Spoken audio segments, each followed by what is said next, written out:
Word nerds. Hello, word nerds. I'm Spencer. How you doing? What's up, everybody? If you're a patron, you get to see my face. My camera's in a little bit of a weird position today. I don't have a consistent solution for where the camera goes. I'd love it to be like there, a little bit higher, but this is fine. Hey, everybody, how you doing? Okay, the first word in this episode is effete. You can say effete or effete. It is spelled E-F-F-E-T-E. Adjective from 1660. Got a little get a little closer to the book because it's very tiny text. Number 1 for effete. No longer fertile or fertile. What could this be? A living thing, a plant maybe, cannot reproduce anymore, so it is considered effete. Number 2A, having lost character, vitality, or strength, as in the effete monarchies of feudal Europe. And that is a quote from G.M. Trevelyan. I had a little peek at the etymology, and I see where this is going, especially considering a couple of words from the previous episode. I'm not loving this. I'm not loving where this word came from and what it came to be. Not fertile, losing character, vitality, strength. So let's just keep on going, and we'll talk more about it soon. 2B, marked by weakness or decadence. As in, the effete East. That's with a capital E. Capital E, East. So the east part of the world, maybe. Somebody said that was marked by weakness or decadence. Doesn't say it's a quote, so that's a little odd. Maybe, why would the dictionary be calling the East effete with with being weak and decadent? Interesting. 2C. Soft. Am I in the right place? I think so. Why is there a colon there? Oh, yeah, I guess there usually is a colon, but it's on the next line. Okay, interesting. 2C. Soft or delicate from, or as if from, a pampered existence. Somebody who grew up very rich, maybe never had to work a day in their life. They've got wonderful fingers, and they're not calloused, and they're all pristine and lovely and nice, and never had to do a hard day's work, hard day's labor ever in their life. They would be effete in this context, at least. The example: peddled trendy tweeds to effete Easterners. And that is a quote from William Helmer. So there's something about the East that is effete. The East is effete, according to the dictionary. Trendy tweeds to effete Easterners. So the Easterners never had to work. They have a pampered existence, and they are so soft and delicate. Oh, soft and delicate. Okay, where are we?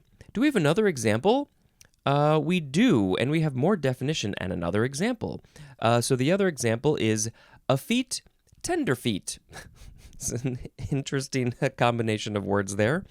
Effete, tender feet. Okay, also, more to the definition. Characteristic of an effete person, as in a wool scarf, a bit effete on an outdoorsman. And that is a quote from Nelson Bryant. So Nelson Bryant is saying that an outdoorsman would be effete if they were wearing a wool scarf. I'm sorry, that's too soft and delicate for an outdoorsman. You can't be wearing a wool scarf. You have to wear a scarf made out of barbed wire. Otherwise, you are not a real outdoorsman.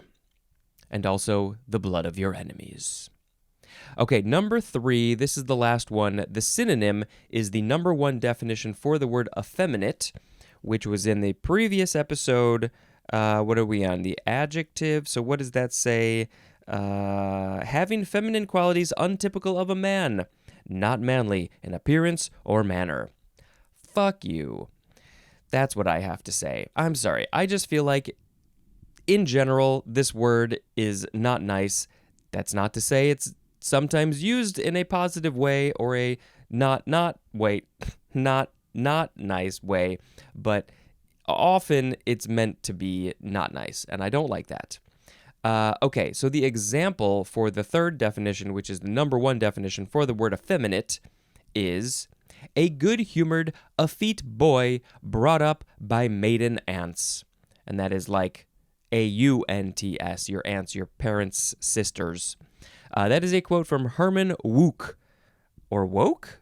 W-O-U-K.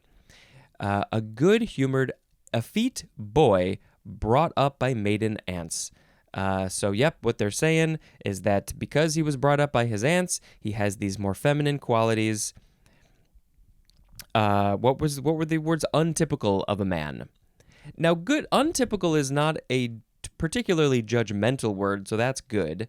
But it's still, still not great because it's talking about gender. It's talking about what is typical, quote unquote, for a man and a woman, and we don't need to be talking about that because everybody's different. Everybody's their own person. Okay, what are the other forms of the word? Effetely is an adverb, and effeteness is a noun. So clearly you can see where this is coming from, but specifically, let's talk about the etymology. This is from the Latin word, would you pronounce it effetus? E-F-F-E-T-U-S, effetus, which is from the X prefix plus fetus, which looks like literally the word fetus, but they didn't pronounce it that way. In the olden Latin times, they would say fetus, I think, and that word means fruitful. Like fertile, fruitful, it will bear fruits or create something. There's more of the word feminine. So if you look at some of these definitions, you can see why I don't really love them. Now, number one is no longer fertile.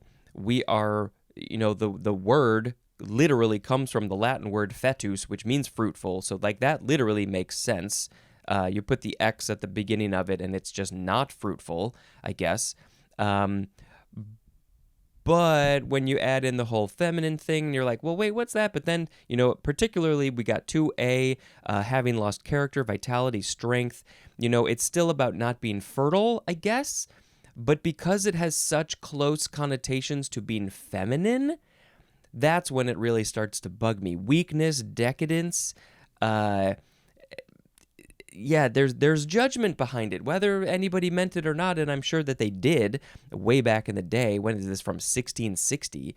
It's problematic, and I hope that these days we're using it in a way that's less judgmental, but I'm sure people don't probably realize where this word came from.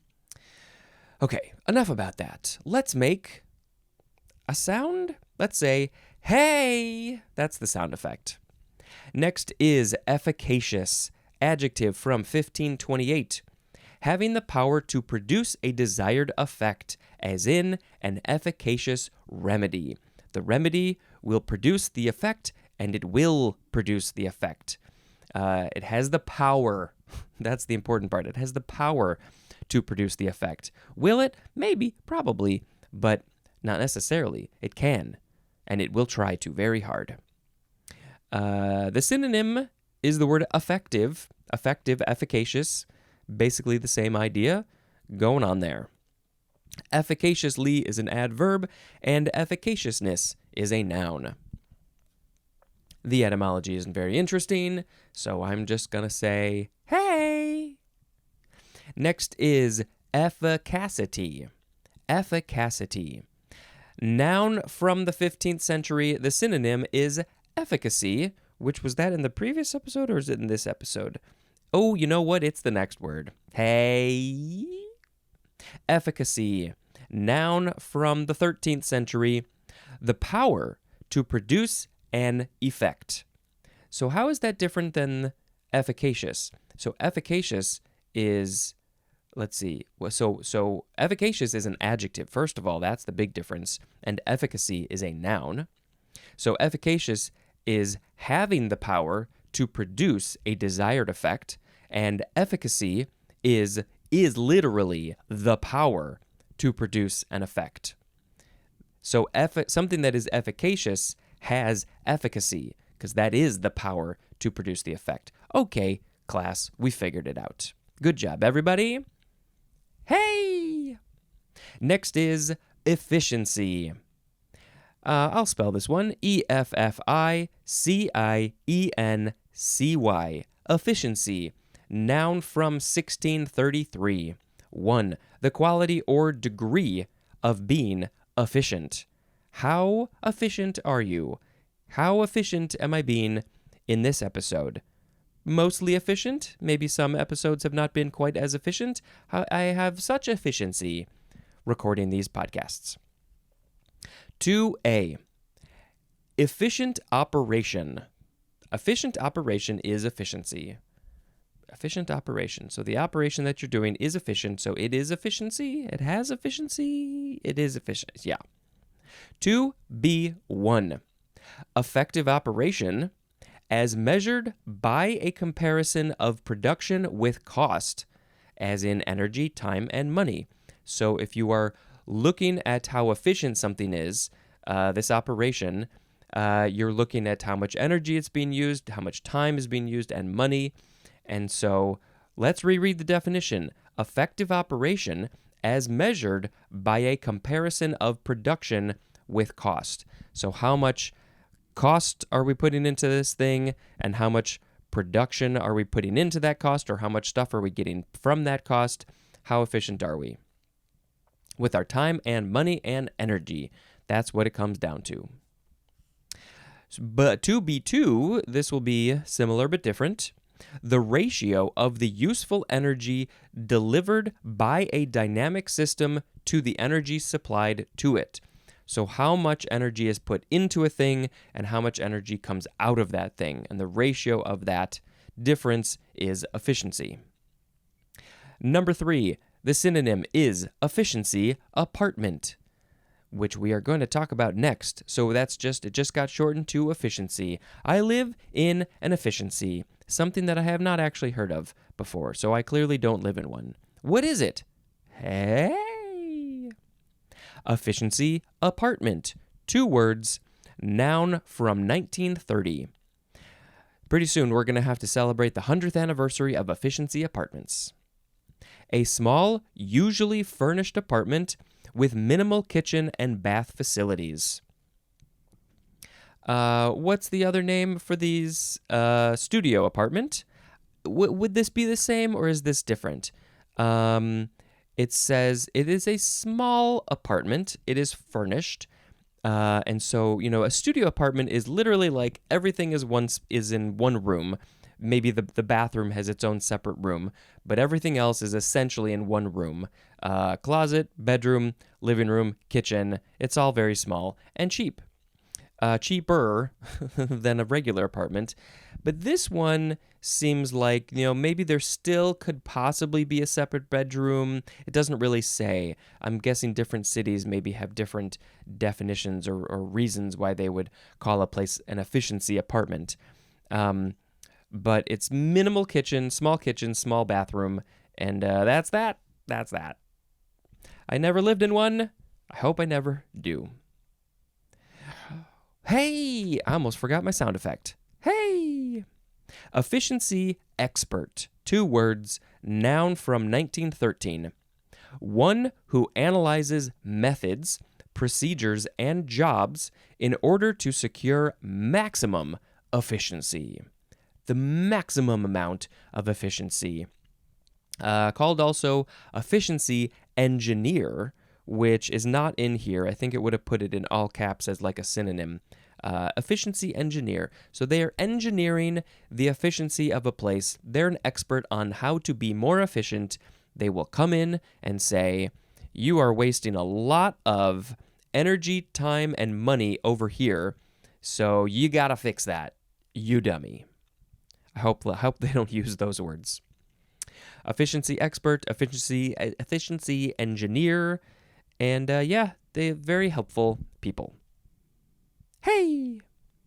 Next is just the word efficient. I think this is the last of the efficient words.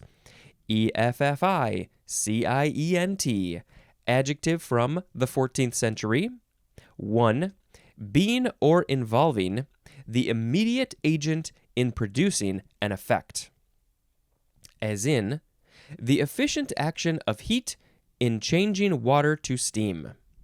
Okay, let's break this down. For some reason, I wasn't concentrating. I don't know. It's an adjective, so it's the efficient action, the action of the heat changing water to steam. You put heat into water, eventually it will turn to steam. So that action is efficient in this context. So the definition again is being or involving the immediate agent in producing an effect. So how do you put that another way? It's you want an effect, you're going to put a thing, you're going to make a thing do that effect, and when it's immediate, it's efficient. I don't know if that helped. Number 2, for efficient. Productive of desired effects, especially productive without waste. Without waste, as in an efficient worker. So they are working and they're doing their job and they're not producing a lot of waste. Waste, that could be lots of things. That could be energy, time, and money, but it could be other things too.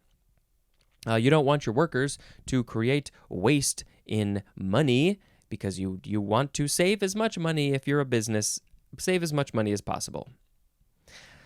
Let's see, productive of desired effects. So you're as long as you're doing the thing that you want and you're not creating a lot of waste, you're efficient, I guess. I could be a lot more efficient with this podcast. I could just not say all the extra stuff, but sometimes I think I got to say all the extra stuff. A synonym for efficient is the word effective, which was that in the previous episode, or was it in earlier this episode? I don't remember anything. Have we not even gotten to it yet? Where are you effective? It was at the beginning of the previous episode. Similar idea. Okay, efficiently is an adverb. Now we do have some, the etymology, it's not, I don't care. I don't care about it today. Hey. Next is effigy. EFFIGY. This is an interesting thing if you don't know what it is. Noun from 1539. This is an image or representation, especially of a person, but more especially, especially a crude figure representing a hated person. I hope you do not make an effigy of me. I would not appreciate that because that means I'm hated, and I don't want to be hated. I want to be liked. Please like me. Everybody wants to be liked. Okay. So that's what it is. So just any sort of representation of a person or a thing, but especially of a person, is an effigy. But almost all the time, often, it's of somebody who you don't like. Maybe it's a balloon. Maybe it's a cartoon. Other things that rhyme with oon. Maybe some pantaloons. Or maybe it's a why am I blanking on the word? A piñata. Maybe it's a piñata, and then you can hit it with a bat and get all your anger out on this effigy. There's a phrase, in effigy, and that means publicly in the form of an effigy, as in, the football coach was burned in effigy. Whoa! They want to burn the football coach. What did the football coach do to force everybody to make an effigy of them and then burn it? Wow. Okay. Let's see. What does the etymology say here?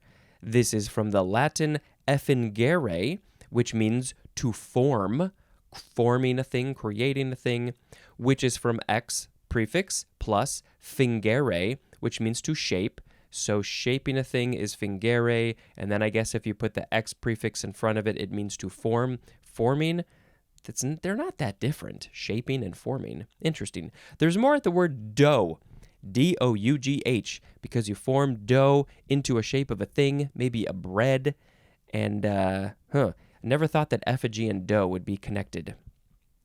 Okay. Hey! Next is effluence. This is a fun word. Effluence. Efflorese. Effluence.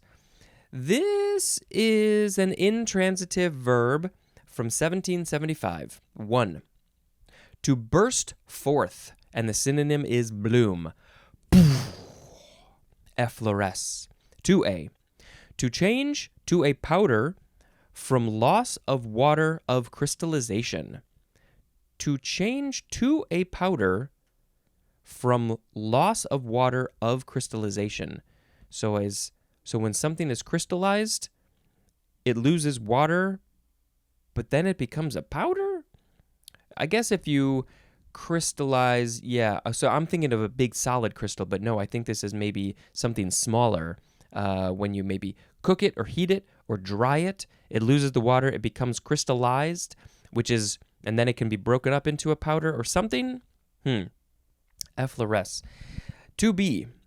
To form or become covered with a powdery crust, as in, bricks may effluence owing to the deposition of soluble salts. I feel like I didn't do my mouth warm-ups. I don't usually. Okay, so what is this example again? Bricks may effluence owing to the deposition of soluble salts. So the soluble salts get deposited, maybe in some sort of crystallization process. They're deposited, and then the bricks become powdery, I guess, because of that process, the effluence process.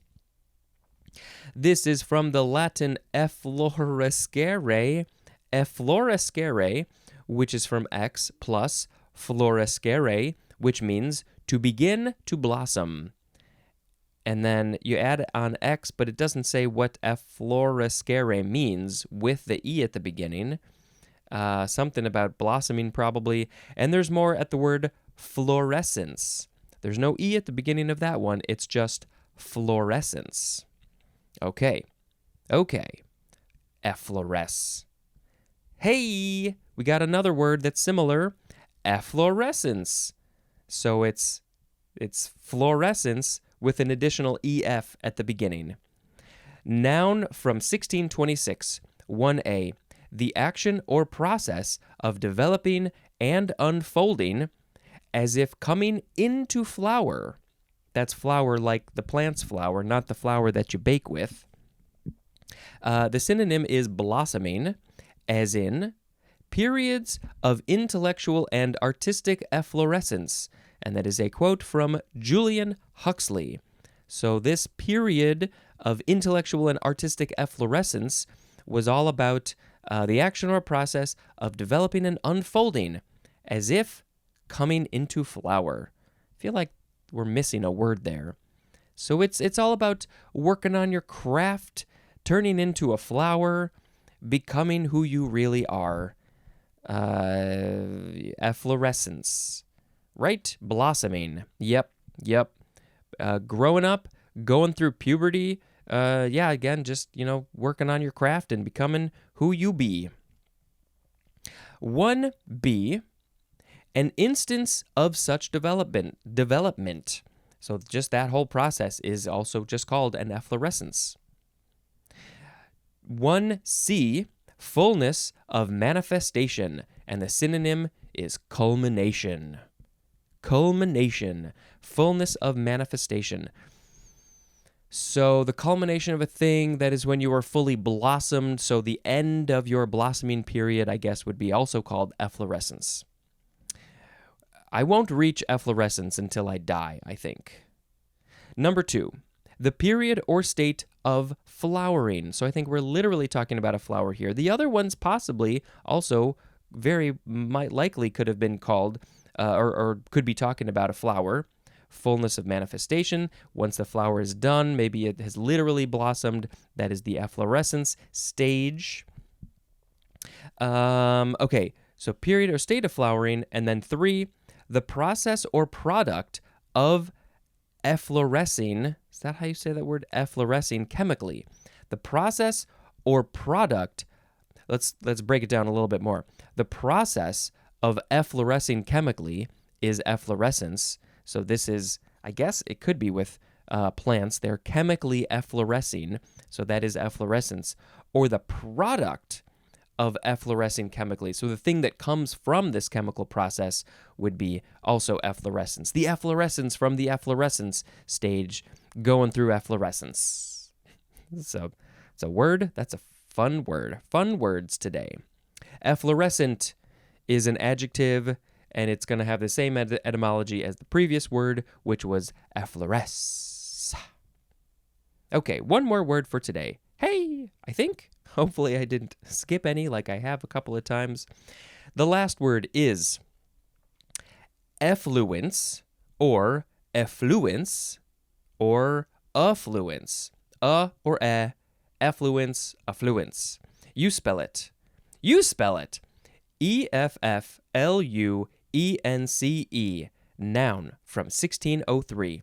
1. Something that flows out. Just flowing out. The words have been flowing out of my mouth. They have been, they are the effluence. Number 2, an action or process of flowing out. So the thing that flows out or the process of flowing out, either one of those is effluence or effluence. Now, do you use one pronunciation for one word and the other one pronunciation for one definition or the other pronunciation for the other word definition? Or I think if that were the case, they would have said use this definition for each of these. So I guess they're interchangeable, but this is not a word that I'm familiar with, so maybe some people use different pronunciations for different definitions. Maybe. I don't know. I really think you guys should become a $5 patron because you're just getting fantastic visuals all the time. Okay, that is effluence, and there is no etymology.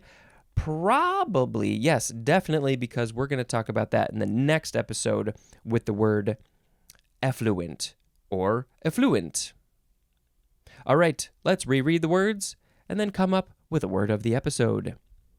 The word of the episode today is brought to you by nothing. Next, okay, the first word. Let's just start this whole podcast over. Effete, efficacious, efficacy, efficacy, efficiency, efficiency apartment, efficiency expert, efficient, effigy, effloresce, efflorescence, and effluence. Which one do I like? Well, I do really like being efficient. I don't like wasting time, although I do a lot. That's fine. But when I'm getting down to it, I would prefer to be efficient with my time and energy and money and sleep and things. Let's see. Is that what we want to pick? Yeah, there were other good words. But I think, let's pick efficient. I like to be efficient like this song. That was it. You see how I did that one? Okay, let's talk about another movie I watched. Godfather 2. I think that's next on the list. Another long Godfather movie. So much going on. I think the thought that I had at the end of it was, because it's been a while since I watched it, which we did see on the big screen, which was very cool. I was curious to see what would it be like if you split it into two movies. If you, or maybe there wasn't enough of Vito Corleone when he's younger. He comes to America. He starts a family. They go back and forth between him coming to America and growing up in New York, I think, right? And then also his son Michael, who's taken over the business. Sorry if these are spoilers. I'm not giving any other stuff away other than that. So they go back and forth between that. I looked in the trivia. I think it takes place, it's said, in like 8 or 10 different years, starting in the early 1900s into the, is it the 60s, maybe 60s? Yeah, it must be the 60s. So I just thought it would be interesting to, cut each of those things together, each of those Vito Corleone times and Michael Corleone times into two separate movies. And would that be interesting? Would that be dumb? I don't know. I was just curious about that is all. Not that I thought it would be better in any way. I think it is really interesting to go back and forth because you get to see sort of, it connects things. It connects things in an interesting way. Yeah, I'll have to watch these again. I know everybody doesn't like Godfather 3. I need to watch it. But yeah, I'll watch it.